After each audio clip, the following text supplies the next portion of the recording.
Olá, sou a professora Irene. E eu sou o professor Fábio Ferraz. Prepare-se para ampliar seus conhecimentos. Vamos Vamos lá? lá?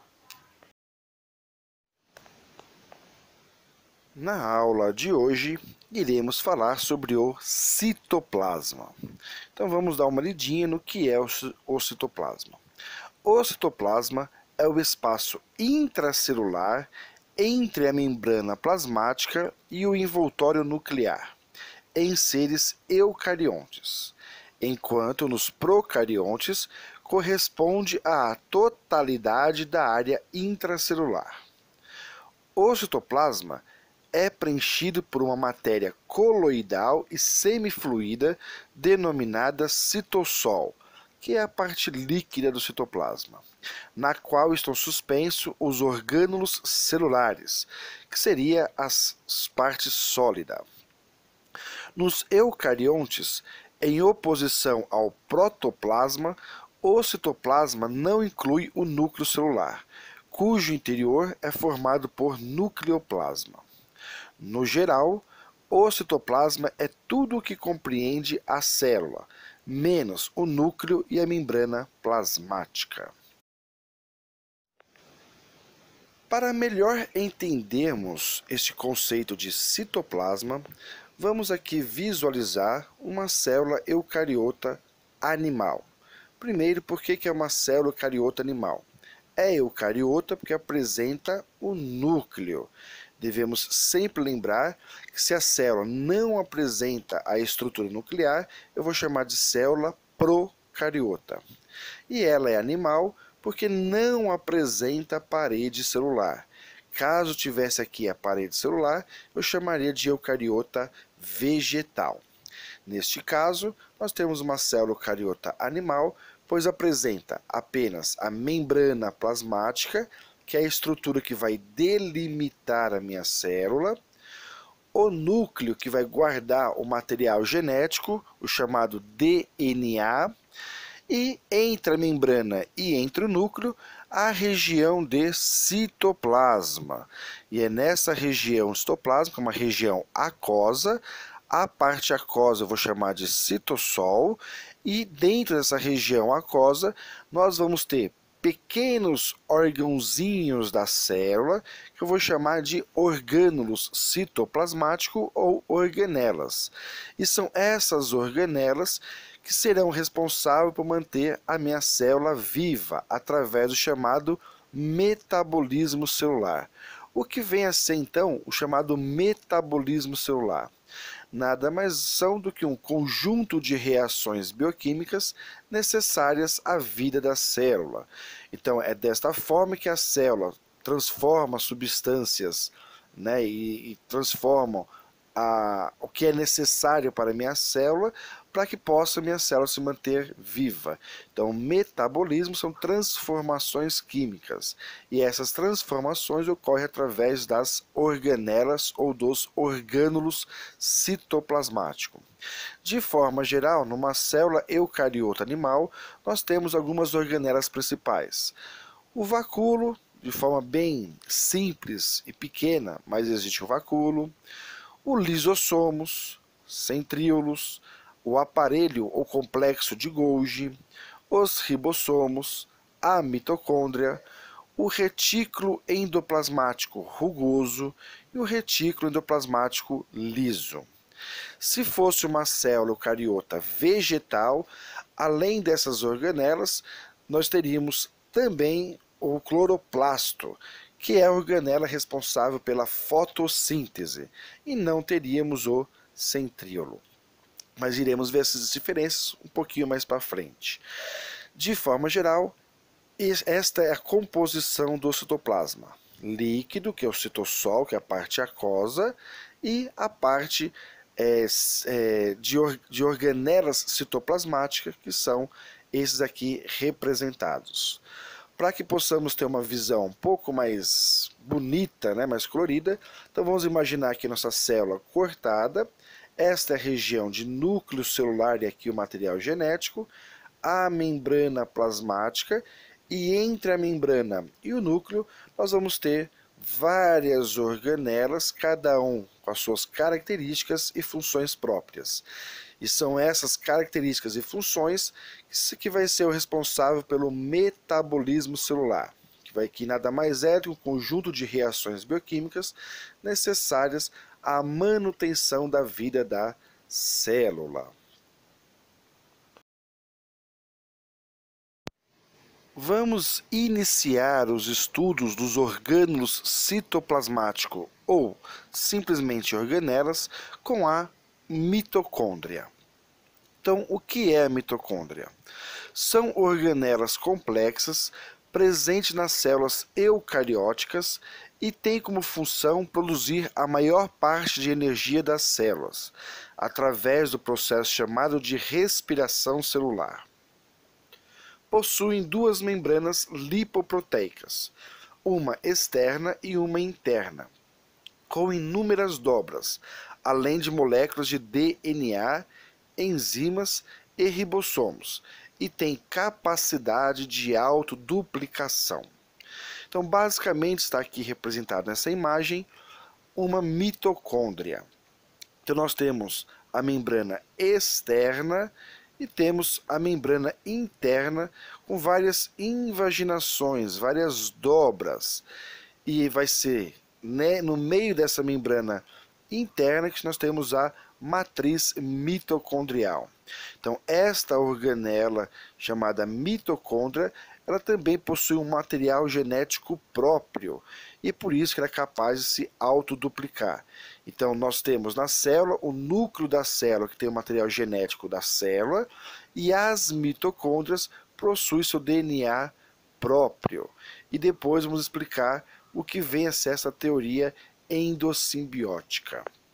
Então, nesta imagem podemos ver de forma ampliada o desenho da mitocôndria.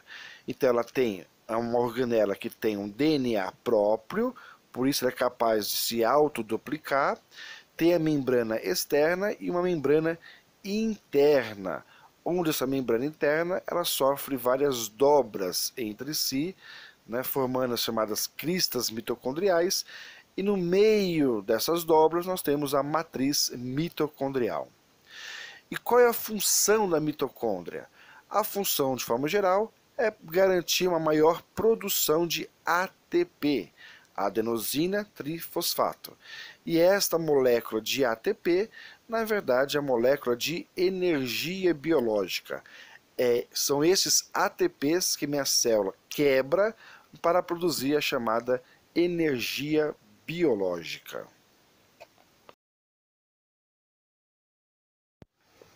Vamos agora falar sobre a teoria endossimbiótica. Endo, dentro. Simbiótica, junção. Então, uma junção que aconteceu entre duas células. Então, vamos tentar explicar o surgimento da célula vegetal atual e o surgimento da célula animal atual.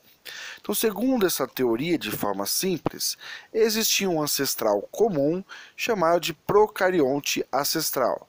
Procarionte, pois não havia um núcleo definido.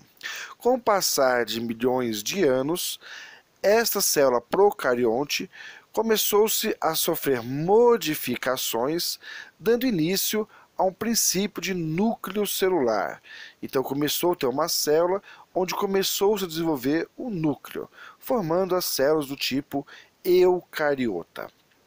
Esta célula eucariota começou-se a se desenvolver e incorporou outros tipos de células mais primitivas, que era chamada bactérias mitocondriais. Então essas bactérias, como se fossem células procariontes primitivas, que também foram incorporadas por essas células que começaram a desenvolver o núcleo, formando assim uma célula eucariota, junto com as mitocôndrias, que é como se fossem bactérias que foram incorporadas.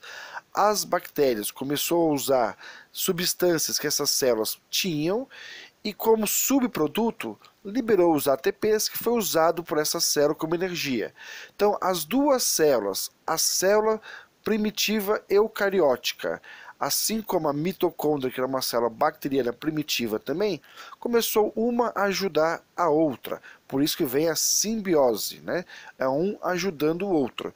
E resolveram ficar, então, viver juntos. Era muito mais interessante para as duas células agora se compartilhar as suas substâncias e uma ajudar a outra no seu desenvolvimento. Com o passar de milhões de anos, estas células foram se amadurecendo e permanecendo-se estável, formando a célula eucariótica heterótrofa ancestral, né? Heterotrófica porque não fazem fotossíntese, e deu origem à célula animal atual. E outro grupo de células, além de incorporar a mitocôndria, acabou incorporando também as chamadas cianobactérias, que possuíam os cloroplastos. E esta célula, portanto, ficou com a mitocôndria, que fornece energia, e também ficou com os cloroplastos, que são responsáveis pela fotossíntese, dando origem à célula eucariótica fotossintética ancestral, primitiva. Ou seja, então essa célula tinha capacidade agora de fazer fotossíntese, porque incorporou duas bactérias, uma que era a bactéria mitocôndria e uma que é a bactéria cloroplasto. E a partir daí, essas células deram certo, uma célula ajudou a outra, dando condições de estabilidade e uma bela adaptação. E com o passar de milhões de anos, acabou dando origem à célula vegetal atual. Então a célula vegetal atual, ela faz fotossíntese porque possui o chamado cloroplasto. Já a célula animal, ela não consegue fazer fotossíntese, pois não possui o cloroplasto. Além disso, a célula vegetal depois desenvolveu a chamada parede celular, dando a célula vegetal final. Então essa teoria endossimbiótica é uma teoria que diz que uma célula acabou incorporando outras células, fazendo com que essas células evoluíssem com o passar do tempo, dando as origens das células finais atuais. Então a célula vegetal incorporou mitocôndria e cloroplasto. A célula animal incorporou uma bactéria do tipo mitocôndria e manteve-se estável ao longo do tempo. Essa é a chamada teoria endossimbiótica. Então, mais uma vez, a célula primitiva, ela acabou formando um núcleo, se tornando uma célula eucariótica. Esta célula eucariótica acabou fagocitando, ou seja, capturando uma bactéria, e esta bactéria, de vez ser prejudicial à célula, acabou ajudando esta célula. Então a célula permitiu que essa bactéria ficasse viva dentro dela e uma ajudou a outra, que é a simbiose. Com o passar do tempo, um grupo de células manteve-se apenas com a mitocôndria e deu origem às células animais, que são as células que não fazem fotossíntese, como tem as células dos protistas, dos fungos e dos próprios animais. Por outro lado, nós temos algumas células que, além da mitocôndria que já tinha incorporado, incorporou também uma outra bactéria, que foi, por exemplo, do tipo cianobactéria, que são bactérias que fazem fotossíntese. Como a célula se sentiu ainda mais ajudada e ficou ainda mais fácil de se adaptar e sobreviver, manteve-se essa estrutura como uma única estrutura. E com o passar do tempo, essa estrutura foi se aperfeiçoando, dando origem às células fotossintetizantes, também de alguns seres protistas, como as algas, por exemplo, e das plantas maiores. Lembrando que as plantas desenvolveram também a parede celular. E esta é a chamada teoria endossimbiótica, né, que deu origem à célula vegetal e à célula animal.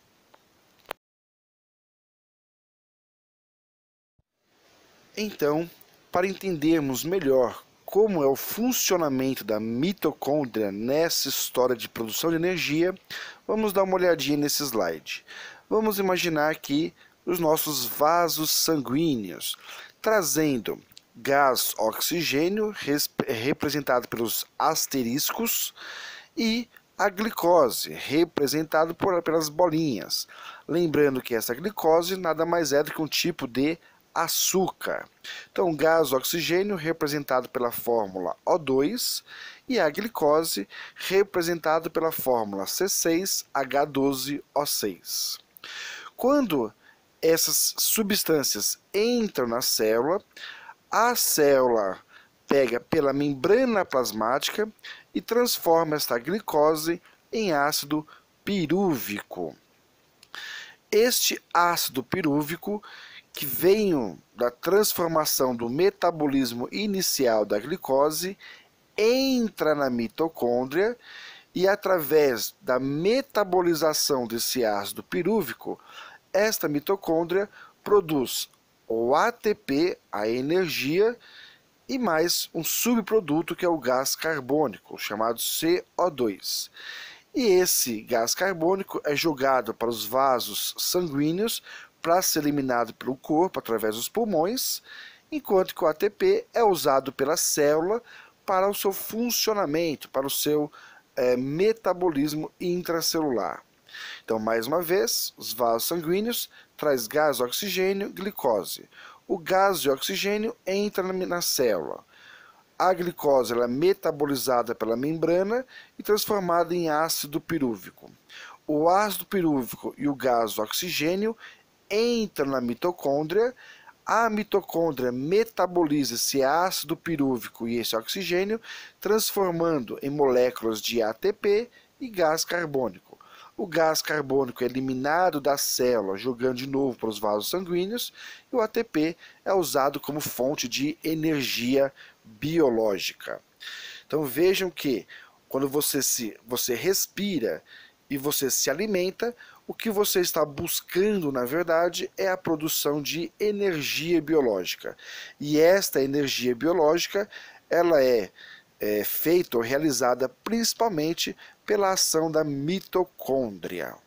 E esta é a importância da mitocôndria na produção de energia. Glicose mais oxigênio igual a ATP e gás carbônico. Gás carbônico para fora do organismo, que é tóxico para nós, e o ATP usado pela célula como fonte de energia biológica. Para entendermos um pouco mais sobre essa história de ATP, adenosina trifosfato, que é igual a energia biológica, vamos visualizar aqui este elemento químico. Então você pode ver que ele apresenta uma cadeia de fosfatos. Por que fosfato? Porque é representado pela letra P, que é o fósforo da tabela periódica. Então, na tabela periódica, o elemento fósforo ele é representado pela letra P. Então, nós temos aqui uma cadeia de 3 fosfatos, né? 1, 2, 3. Por isso, vem de trifosfato. Adenosina, porque vem, na verdade, uma base que é a adenina. Né? Então, a adenina é a base que vai formar o ATP. Assim como nós temos um açúcar do tipo ribose. Então, nós temos aqui representado um ATP. Adenosina, por essa combinação, trifosfato, que tem 3 fósforos nessa cadeia. Quando entra uma molécula de água aqui nesse elemento químico, há uma quebra desse trifosfato. Então, esse trifosfato vira um difosfato mais um fosfato solto, e nesta quebra há uma liberação de calor, que eu vou chamar de energia biológica, que mantém a célula viva. Então, mais uma vez aqui, nós temos aqui os fosfatos aqui representados, trifosfato, a região de adenosina, então a adenosina, trifosfato. Quando uma água entra nesse elemento químico, libera-se uma cadeia de fosfato, formando um difosfato mais um fosfato e a liberação de energia. E essa energia, esse calor liberado, é que mantém a célula viva, é o combustível biológico da célula. Então, por isso que nós falamos que o ATP é a molécula básica para a produção de energia biológica. Aqui a energia está guardada, ela está aqui armazenada. Com essa quebra, né, pela água, há uma liberação de energia. E é essa energia que a célula usa para se manter viva. Vamos agora tentar entender sobre a respiração celular aeróbia. Aeróbia porque envolve o gás oxigênio. Então, primeiro, a glicose entrou na célula. Nós temos a célula, a glicose entrou nessa célula. A membrana plasmática irá fazer um processo chamado glicólise. Glico, açúcar, lise, quebra. Então, quebra deste açúcar, produzindo o ácido pirúvico chamado de piruvato. Neste processo, há a formação de 4 ATPs, porém, para produzir a glicólise, a célula, a membrana plasmática, acaba usando 2 ATPs. Então, ela consome 2 ATPs, quebra a glicose e forma 4 novos ATPs. No saldo, sobrou 2 ATPs, já que dos 4, 2 ela usou para fazer esse processo. Após a quebra da glicose, chamada glicólise, formou-se o ácido pirúvico, ou chamado piruvatos. Esses piruvatos que estavam no citoplasma entram na mitocôndria. Então a mitocôndria pega esse piruvato, que foram 2 formados, e vai metabolizar 2 vezes esse piruvato. Primeiro, pelo chamado ciclo de Krebs, que é um conjunto de reações químicas onde irá formar o NADH, o FADH2 e liberar um gás carbônico e 2 ATPs. Então, nesse processo que pega o ácido pirúvico, ele vai metabolizar através de um conjunto de reações químicas chamadas ciclo de Krebs. E aí onde vai liberar o gás carbônico que vai ser eliminado do nosso organismo. E vai começar a produção de 2 ATPs de energia. Esse NADH e FADH aqui produzidos vai sofrer um novo metabolismo, só que dessa vez vai usar o gás oxigênio que veio da respiração. Então é nesta fase que será usado o gás oxigênio na chamada cadeia respiratória. Por isso chamamos de respiração celular. E esse NADH-FADH, junto com o gás oxigênio, passará por um novo conjunto de reações químicas e produzirá 34 ATPs finais e mais a água, onde essa água poderá ser eliminada da célula para os vasos sanguíneos ou reaproveitada pela própria célula nos seus outros metabolismos. Então, é assim que se dá a respiração celular. Glicose que vem da alimentação, sofre um primeiro metabolismo na membrana, formando a glicólise. Esta glicólise, que é a quebra da glicose, vai dar origem ao ácido pirúvico. Este ácido pirúvico entra na membrana, sofre o primeiro conjunto de reações químicas, formando o gás carbônico que vai ser eliminado e ATP. Esses restos do ciclo de Krebs vai ser vai ser novamente metabolizado, junto agora com o oxigênio da respiração. E neste novo processo vai formar 34 ATPs de energia mais a água. E a água, sendo uma substância bastante utilizada pela célula, vai ser reaproveitada e as energias guardadas. Então veja que uma glicose vai formar dentro da mitocôndria basicamente 34 mais 2, 36 ATPs. Se considerarmos os 2 produzidos também, os 2 de saldo pela glicólise, então vamos ter 38 ATPs produzidos. E é isso que podemos ver nessa outra imagem. Então nós temos aqui a glicose mais o oxigênio, vai formar carbono, água e energia, com saldo final em média de 38 ATPs por molécula de glicose, sendo 2 ATPs no saldo da glicólise e o restante dentro da mitocôndria, 36 ATPs dentro da mitocôndria. Então veja como que é o açúcar, a glicose muito energética para nós, né? Então, afinal, né, uma molécula de glicose, junto com o oxigênio da respiração, fornece 38 moléculas de ATP, de energia biológica. E para complementarmos a parte da obtenção da glicose no organismo, vamos lembrar que nós temos dois tipos de seres. Um chamado seres autótrofos, trófos vem de alimentação, comida, auto, sozinho, então me alimento sozinho. São chamados seres fotossintetizantes, ou que fazem fotossíntese. E nós temos os seres heterótrofos, trófos, alimentação, comida, hétero, diferente. Então são aqueles que obtêm a sua fonte de glicose através de outros seres. Então os seres autótrofos são basicamente os vegetais e as algas e algumas bactérias. São aqueles que fazem a fotossíntese, ou seja, possuem o cloroplasto nas suas células. Enquanto que os heterótrofos, como nós, somos aqueles que não fazemos fotossíntese, não temos cloroplasto.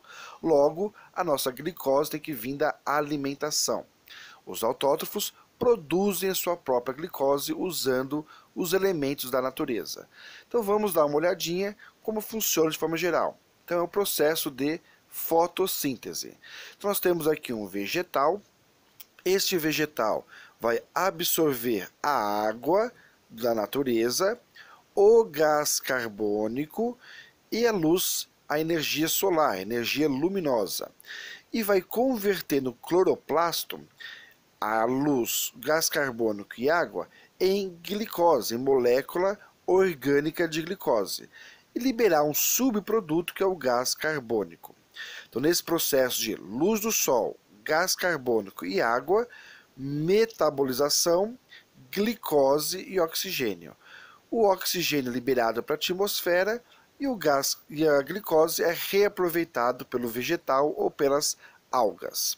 Então, de forma simples, gás carbônico mais água, energia luminosa, molécula de glicose mais oxigênio.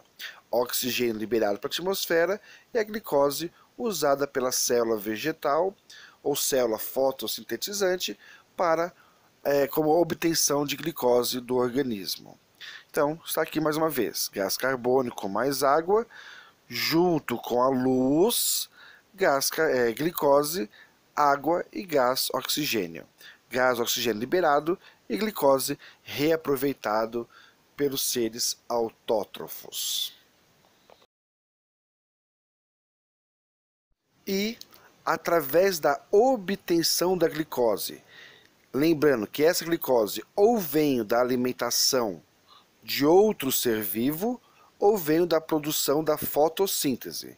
Então, com a obtenção dessa glicose, essa glicose será metabolizada pela mitocôndria e será transformada em ATP, adenosina trifosfato, e quando esse ATP ele sofre a ação, a hidrólise da água, será esse ATP convertido em energia. Então, a glicose que se obteve da alimentação de outro ser vivo ou da fotossíntese, convertido em ATP, este ATP, quando usado pela célula, será liberado ou produzido a energia. E assim se dá a produção de energia dentro de uma célula. E para finalizarmos nossa primeira videoaula sobre citoplasma, vamos dar uma olhada nesta tabela comparativa entre a célula animal, vegetal e bacteriana. Então, em relação à membrana plasmática, tanto a célula animal, vegetal, como a célula bacteriana terão a membrana plasmática. E ela vai ter como função definir o limite entre os meios intra- e extracelulares, seleciona a entrada e saída de substâncias e protege o conteúdo celular. A parede celular confere proteção e resistência à célula vegetal. Ela é encontrada apenas para nas células vegetais e bacterianas. A célula animal não apresenta parede celular. A carioteca, que é uma estrutura que delimita o núcleo e protege o material genético, ou seja, dá origem ao núcleo propriamente dito. A carioteca ela está presente na célula animal e vegetal, e por isso chamadas de eucariotas. A célula bacteriana não apresenta carioteca, por isso é definida como procariota. O material genético, DNA, que promove a hereditariedade e como fazer síntese, que é a produção de proteínas. Está presente na célula animal, na vegetal e na bacteriana. O retículo endoplasmático liso, que além de promover o transporte de substâncias, também é responsável pela síntese de lipídios, de gorduras na célula. Ela está presente na célula animal e vegetal e está ausente na célula bacteriana. O retículo plasmático rugoso, além de participar do transporte de substância, também é responsável pela síntese e produção de proteínas, e está presente na célula animal e vegetal e também ausente na célula bacteriana. Os ribossomos, que são responsáveis pela síntese de proteína, está presente em todas as células. Então, em relação aos orgânulos citoplasmáticos, o ribossomo é a única organela que não é membranosa, que está presente em todos os tipos celulares. E vamos falar sobre ele no vídeo 2 de citoplasma. O vacúolo, que serve como armazenamento de substância, está presente principalmente nas células vegetais. Na célula animal, existe pequenas quantidades, de forma bem rudimentar, mas principalmente o vacúolo, ele é característica das células vegetais. Complexo de Golgi, o aparelho de Golgi, tem como função armazenamento e secreção de substâncias, produção, síntese de glicoproteínas e formação dos lisossomos ou lisossomas, que são organelas responsáveis pela digestão intracelular. Então, o complexo de Golgi ele é encontrado nas células animais. Nas vegetais e bactérias estão ausentes. Os lisossomas, que são produzidos pelos complexos de Golgi, têm como função principal promover a digestão intracelular, pois possuem enzimas digestivas, e estão presentes principalmente na célula animal. A mitocôndria, que foi a base do vídeo número 1 de citoplasma, tem como função promover a respiração celular, ou seja, produção de energia, e está presente na célula animal e na célula vegetal e ausente nas bactérias. O cloroplasto, que também vimos nesta aula, que faz parte das organelas dos seres fotossintetizantes, é responsável, portanto, pela fotossíntese e está presente principalmente nas células vegetais e em algumas bactérias que fazem a fotossíntese também, mas a base principal são dos vegetais e das algas. Os centríolos, que é uma organela responsável pela divisão celular e formação de cílios e flagelos. Lembrando que flagelos seria aquele rabinho do espermatozoide que serve para a locomoção de determinadas células. É encontrado principalmente na célula animal. Os peroxissomos, que faz a decomposição da água oxigenada, ela é encontrada nas células animais. E nós temos o mesossoma, que participa na divisão celular e respiração celular das bactérias. Então, os mesossomas têm origem na membrana plasmática da bactéria e é uma organela bacteriana. Então, de forma geral, as bactérias vão ter um mesossoma como uma organela e os ribossomos. Os outros organelas, como retículo endoplasmático, liso e rugoso, ribossomos, vacúolo e o complexo de Golgi e lisossomos, além dos centríolos, nós iremos vê-los na parte 2 de citoplasma. E damos assim por encerrado esta aula. Espero que tenha aprendido bastante e contamos com vocês nas próximas aulas. Muito obrigado e até a próxima. Agradecemos o seu interesse. Continue buscando sempre o seu conhecimento. E continue a assistir às nossas aulas. Até mais!